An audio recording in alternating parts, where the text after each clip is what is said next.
पहले तो अपने आप को सक्सेस नहीं मानता ये।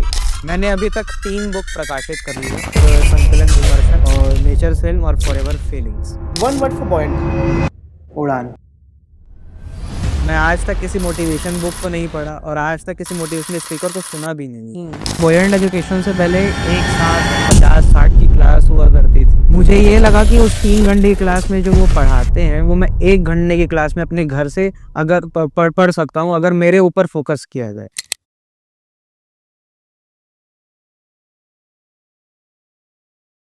शुभ, welcome to burn talk show. Thank you. ठीक है। एंड शुभ, अपने बारे में कुछ बताओ। मैं तो तुम्हारे बारे में बहुत सालों से जानता हूँ। ठीक है। जब से छोटा था तब से मेरी मदर भी टीचर है, तो मेरी मदर भी इसको पढ़ाई है। तब से मैं देखता आया हूँ कि बहुत टैलेंटेड रहा है।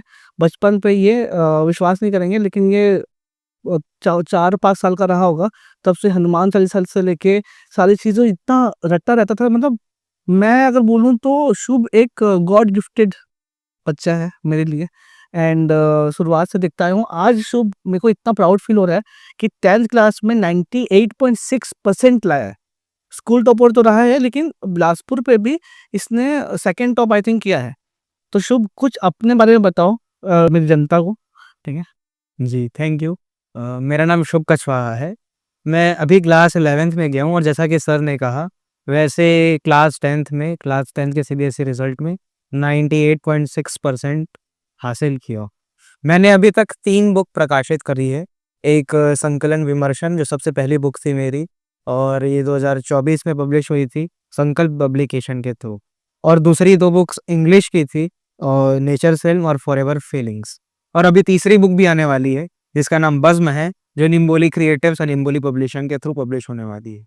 मैं तो हैरान हो जाता हूँ यार शुभ, कि इस उम्र में बच्चे ये डिसाइड नहीं कर पाते हैं कि उनको आंसर राइटिंग का प्रॉब्लम होता है। हम तो इतना काउंसलिंग किया, उनको आंसर राइटिंग का प्रॉब्लम होता है, उनको स्पीकिंग का प्रॉब्लम होता है, रीडिंग राइटिंग का प्रॉब्लम होता है, अंडरस्टैंडिंग का प्रॉब्लम होता है। काउंसलिंग करने के बाद समझ नहीं आता कि यहाँ प्रॉब्लम है।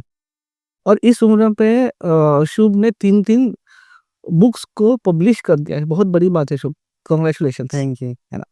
शुभ, कैसा सफ़र रहा? क्या शुरुआत से ही आप इतने अच्छे एकेडमिक में थे, या कुछ ग्रेजुअल इम्प्रूवमेंट लाए हो? कैसा हुआ है, क्या सफ़र रहा है एकेडमिक्स को अगर हम समझे तो?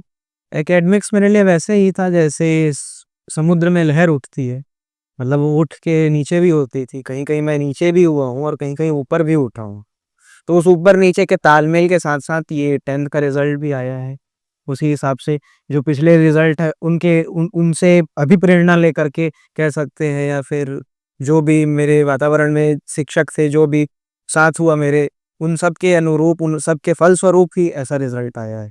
वेरी नाइस है। सो क्लास अगर हम बात करें 2 साल पहले कोविड के समय क्या रिज़ल्ट रहा है, और अभी क्या रिज़ल्ट है तुम्हारा? कोविड के समय का रिज़ल्ट मेरा 90% के आस-पास ही था। हुँ, फिर धीरे-धीरे जो उसके पहले था, उसके पहले 98-99 ही आता था। पर हुँ, कोविड के समय वो जो ऑनलाइन क्लासेस होती थी, उसके कारण 90 के आस-पास रिज़ल्ट हो गया था। हुँ, क्योंकि उसमें पढ़ाई होती नहीं थी, और ख़ासकर ये होता था कि हम चीटिंग भी करते थे, और ये बात है कि होती ही, और हर बच्चा करता था। हुँ। तो मैंने भी कहीं-कहीं की है। और उसके बाद फिर अब धीरे-धीरे जब 10th आया तो 10th में समझ आई कि असली पढ़ाई 10th है, और 10th के बाद है, जो झलक गई। बिल्कुल सही बात है। एंड मैं यही चाहता हूँ कि ऐसे ही पढ़ाई करते रहो और ऐसे ही नाम रोशन करते रहो शुभ। अच्छा, मुझे ये बताओ कि तुम्हारा डेली रूटीन, हॉबीज़ या टाइम मैनेजमेंट कैसा रहा है चीज़ों को लेके? डेली रूटीन का देखा जाए तो मैं स्कूल से आता था। स्कूल मतलब जैसे 7 से 2 के बीच की स्कूल रहती थी। उसके बाद स्कूल से आकर के मैं फ्रेश वगैरह होके खाना-वाना खा के और 2 घंटे की नींद लेता ही था, जो कि मेरे लिए नेसेसरी थी एक तरीके से, क्योंकि मेरे माइंड को शांति चाहिए थी 2 घंटे की। उसके बाद फिर बुओयंट एजुकेशन के द्वारा प्रोवाइडेड होम ट्यूशन जो था, तो वो होम एजुकेशन में उसमें टीचर आती थी, मैम आती थी, उनसे पढ़ता था और वो पढ़ाती थी, जो कंसिस्टेंट और डिसिप्लिन डेवलप की मेरे अंदर। राइट। एंड क्या स्ट्रैटेजीज़ रहा है इतने दिनों में? स्ट्रैटेजीज़ की बात की जाए तो वो ऐसा ही है कि जैसे जो प्रायोरिटी है, मैंने अपनी प्रायोरिटी को सबसे ज़्यादा वो किया कि मुझे जो सबसे ज़्यादा अच्छा लगा, मेरे दिल को सबसे ज़्यादा जो अच्छा लगा, मैंने पढ़ाई को बोझ समझ के नहीं पढ़ा। मैंने प्रायोरिटी वाइज़ ही पढ़ाई की है। बिल्कुल सही बात बोल रहे हो। मतलब स्ट्रैटेजी यही रहनी चाहिए कि हमेशा प्रायोरिटाइज़ करो चीज़ों को लेके। एंड इसी से एक बहुत अच्छा कविता मुझे याद आती है, वो ये है, प्राथमिकता तय कर लो, रास्ते खुद बन जाएँगे। भीड़ में चलोगे तो वहीं रह जाओगे। तो मुझे लगता है कि प्राथमिकता तय करना बहुत इम्पोर्टेंट है जी, एंड वही आपने किया है और वही आपका रास्ता खोलता चला गया, जी, बिल्कुल। है ना? अच्छा शुभ मुझे ये बताओ जैसे बॉयंट एजुकेशन के बारे में आपने पहली बार कब सुना? और पेरेंट्स ने बॉयंट एजुकेशन को चुना क्यों? मैं पहले बॉयंट एजुकेशन से पहले कोचिंग इंस्टीट्यूट जाता था। अच्छा, हाँ, जहाँ पे एक साथ 50-60 की क्लास हुआ करती थी, जिसमें एक टीचर आते थे, मतलब एक सब्जेक्ट के एक टीचर जैसे आते हैं, वो वैसे ही आते थे राइट। और 3 घंटे की क्लास चलती। हुँ। मुझे ये लगा कि उस 3 घंटे की क्लास में जो वो पढ़ाते हैं, वो मैं 1 घंटे की क्लास में अपने घर से अगर पढ़ सकता हूँ, अगर मेरे ऊपर फ़ोकस किया जाए। बिल्कुल सही बात है। तो मैंने होम ट्यूशन तो पहले भी मैं पढ़ता था, जैसे सर बताए कि सर की मैम से पढ़ा था, तो वो होम ट्यूशन में ही जाके पढ़ता था। हुँ, तो उसके बाद फिर मेरे को याद आया कि एक मतलब भैया है मेरे, तो वो भैया से मैं कहीं से पता करवाया, तो वो बुओयंट एजुकेशन का नाम बताए। तो मैं वहाँ यहाँ पे यहाँ का जब गूगल रिव्यूज़ वगैरह चेक किया, तो रिव्यूज़ भी अच्छे थे और फिर पता चला कि सर की कोचिंग इंस्टीट्यूट है, होम ट्यूशन इंस्टीट्यूट है, तो फिर सर से डायरेक्ट बात हो गई। Very nice. बॉयंट को जॉइन करने के बाद क्या स्ट्रैटेजीज़ में चेंज आए? एकेडमिकली क्या चेंज आए? लर्निंग स्टाइल में क्या चेंज आया? ये कुछ बता पाओगे तो? लर्निंग स्टाइल में कंसिस्टेंसी डेवलप हुई है। हुँ, ये तो कहूँगा कि एक कंसिस्टेंसी डेवलप हुई है, हुँ, क्योंकि मेरी जो होम ट्यूशन वाली मैम थी, वो आकर के मुझे सबसे पहला यही उपदेश देती थी कि अपनी कंसिस्टेंसी को डेवलप करो, क्योंकि तुम्हारे अंदर वो एबिलिटी है कि तुम कुछ भी कर सकते हो, पर कंसिस्टेंसी और डिसिप्लिन आना ज़रूरी है। तो हुँ। उनके कारण मेरे अंदर डिसिप्लिन आया और कंसिस्टेंसी आई। शुभ जैसे हमारे हर टीचर्स को हम ट्रेन तो करते ही है और जो टीचर आए आपको पढ़ाए बट उसके अलावा हम DPPs test series mega test सारा चीज़ें देते हैं नोट्स हो गया तो ये कैसे आपको हेल्प हुआ। ऐसा है कि प्री बोर्ड के समय मेरे कम मार्क्स आए थे, जिसके कारण मैं डर गया था कि अब जो ये ऐसा है, अगर ऐसा बोर्ड्स में आ जाएगा तो फिर तो कोई टॉपर वगैरह की किसी लिस्ट में मैं नहीं आऊँगा। उस समय 88% के आस-पास कुछ रिज़ल्ट बन रहा था। तब फिर मुझे स्कूल वाले, पहले तो मेरे स्कूल वाले आरएसएस स्कूल और अरपरी वाले स्कूल वाले ये बोले कि मॉक टेस्ट दो। तो मैं स्कूल में मॉक टेस्ट दिया और फिर सर से ये चीज़ बताया। तो सर ने भी मुझे, मतलब सर डायरेक्टर सर ने भी मुझे ये मार्ग बताया, ये मार्ग प्रदर्शन किया और साथ-साथ फिर पर्सनल कस्टमाइज़्ड टेस्ट सीरीज़ मुझे दी, वो प्रोवाइड करी। टेस्ट सीरीज़ हमने प्रोवाइड की थी, मॉक टेस्ट प्रोवाइड किए, जिसको मैं अपनी ट्यूशन टीचर के सामने दिया करता था और 2 घंटे के अंदर-अंदर उसे कंप्लीट करके, जिससे मैंने टाइम मैनेजमेंट स्किल्स सीखी और राइटिंग स्किल्स भी डेवलप की थी। अभी बच्चों को ना टाइम मैनेजमेंट बहुत प्रॉब्लम आता है वो कोचिंग भी जाते हैं वो स्कूल भी जाते हैं सेल्फ स्टडी भी करना होता है तो तुम भी वो चीज़ें कर रहे थे हुँ, होम एजुकेशन ले रहे थे हमारी तरफ से साथ ही साथ स्कूल की पढ़ाई भी कर रहे थे स्कूल भी जा रहे थे और सेल्फ स्टडी भी कर रहे होंगे हुँ। ये कैसे मैनेज किया। देखिए, मेरा कहना है कि आप इतने फ्लेक्सिबल रहिए कि आप कभी भी कुछ कर सकें। मतलब एक स्ट्रक्चर तो मेरा बन गया था कि मैं सुबह उठूँगा, स्कूल जाऊँगा, स्कूल से जाने के बाद सोऊँगा, सोने के बाद ट्यूशन पढ़ूँगा, ट्यूशन के बाद 1 घंटा सिर्फ स्टडी को दूँगा।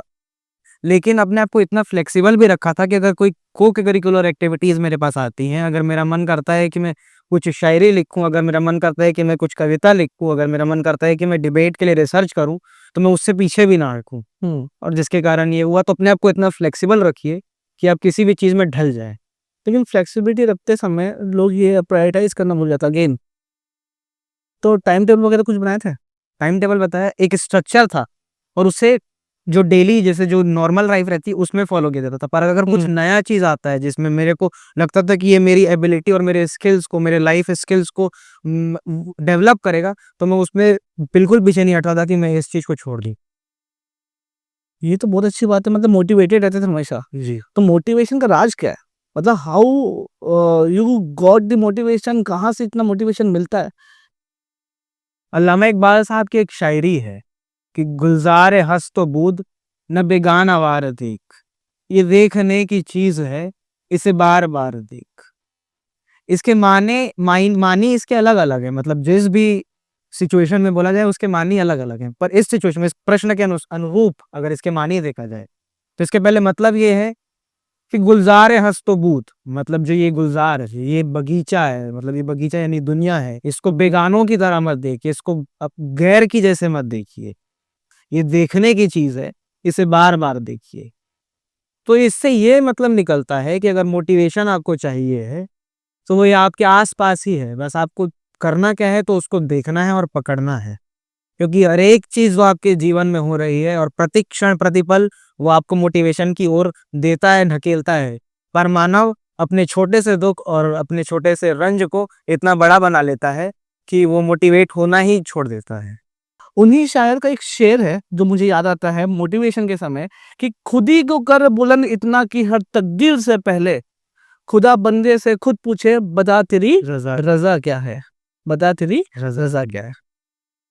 तो हम मोटिवेटेड तो हो गए इतना ज्यादा कि वो एकदम पम्प्ड अप हो गए शुभ, लेकिन मोटिवेशन के बाद ना मुझे लगता है consistency is the key role of success.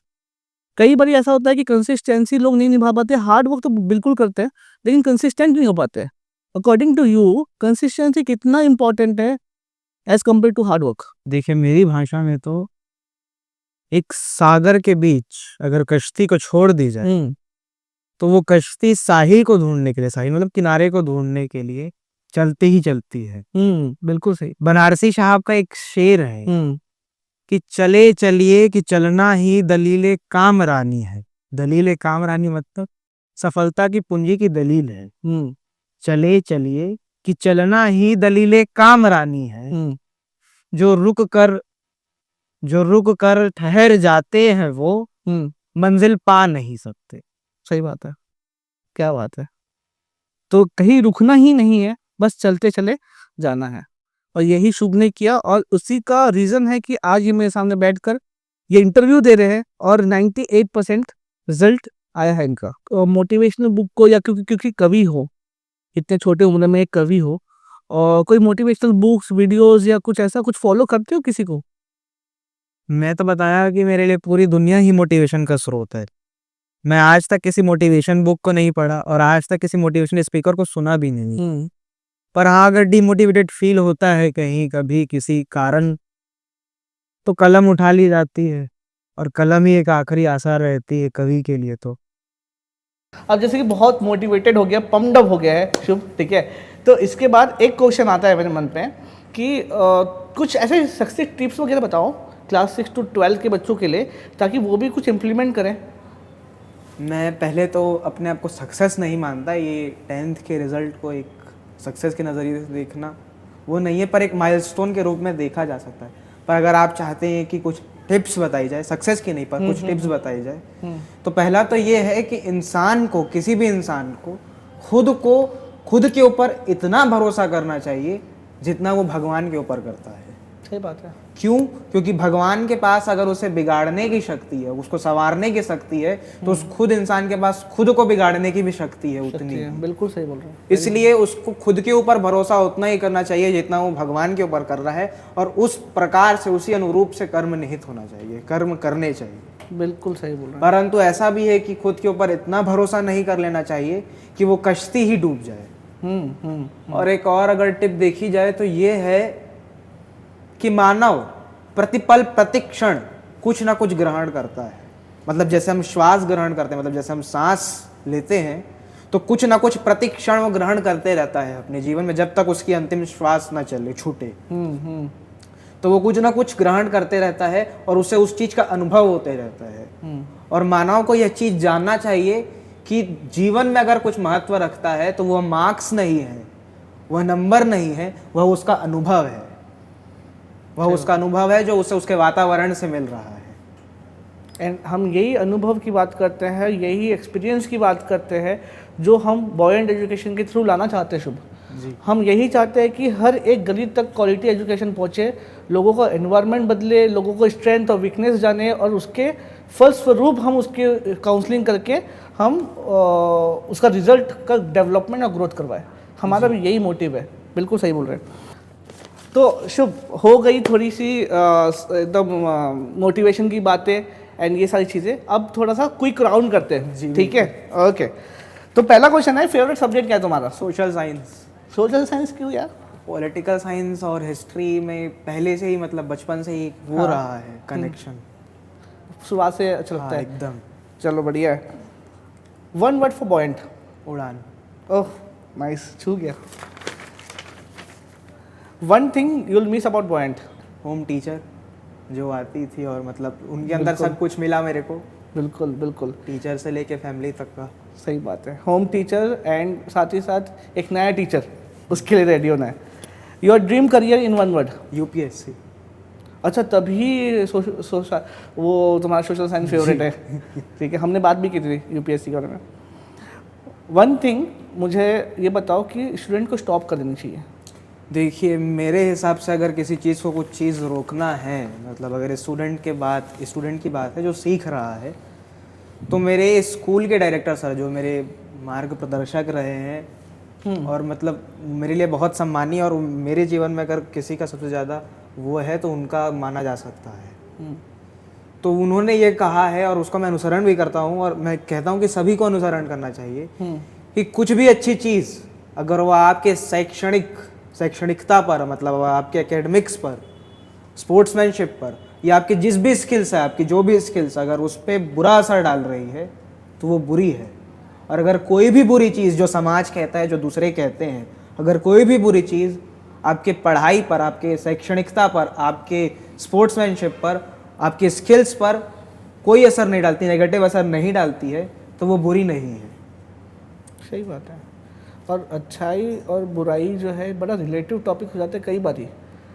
लेकिन बुराई से मुझे एक चीज़ याद आती है कि एक बुरी आदत है लोगों के अंदर कि वो डरते हैं, और लो मार्क्स से डरेंगे, फेलियर से डरेंगे। तुम्हारे ऐसे चुनौतियाँ आई होंगी और ऐसे कई बच्चे जो फेलियर से डरते हैं, उनके लिए क्या बोलना चाहोगे? देखिए ये जो जीवन है ये इतना लंबा पथ है कि इस पे चलते चलते चलते चलते ऐसा है कि हर एक क्षण में आप कुछ ना कुछ चीज़ सीखते हैं। ये जीवन इतना लंबा सफ़र है कि अगर एक जगह कंकड़ लगता है, कांटा लगता है, तो इसका यह मतलब नहीं कि पूरे रास्ते में कंकड़ बिछाओ। सही बात है।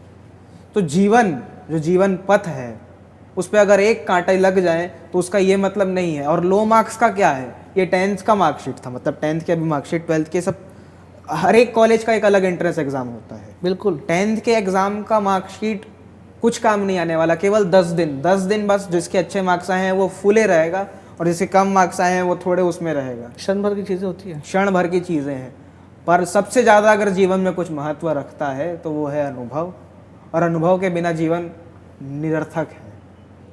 पूरे जीवन का अगर कुछ सार है तो वो कितना अनुभव किया। इसीलिए भारत की जो व्यवस्था है, भारत के जो कल्चर है, उसमें हम प्रणाम अगर किसी वरिष्ठ को करते हैं तो क्यों करते हैं? क्योंकि उसके अंदर के अनुभव की जो सरस्वती है उसका नमन किया जाता है। सही बात है, बिल्कुल सही बोल रहे हैं। उसी से मेरे को ना एक कविता याद आती है हरिवंश राय बच्चन जी की। बहुत ही अच्छी कविता है, असफलता के ऊपर है। असफलता एक चुनौती है, उसे स्वीकार करो। जी। क्या कमी रह गई थी देखो और सुधार करो। हाँ।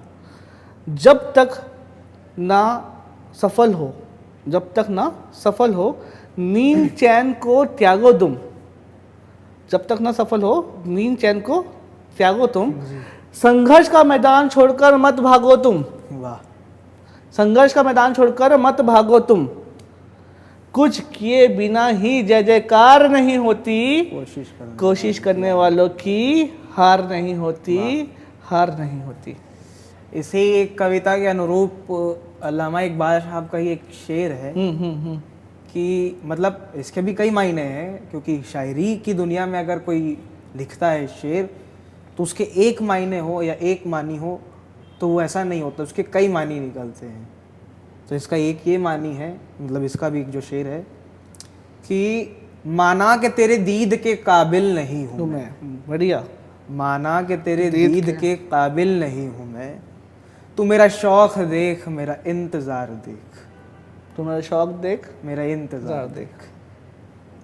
देखो आज के पेरेंट्स में, आज के समय पे शुभ बच्चों को, पेरेंट्स को ना बड़ा कन्फ्यूजन रहता है कि कोचिंग चुने, होम एजुकेशन चुने।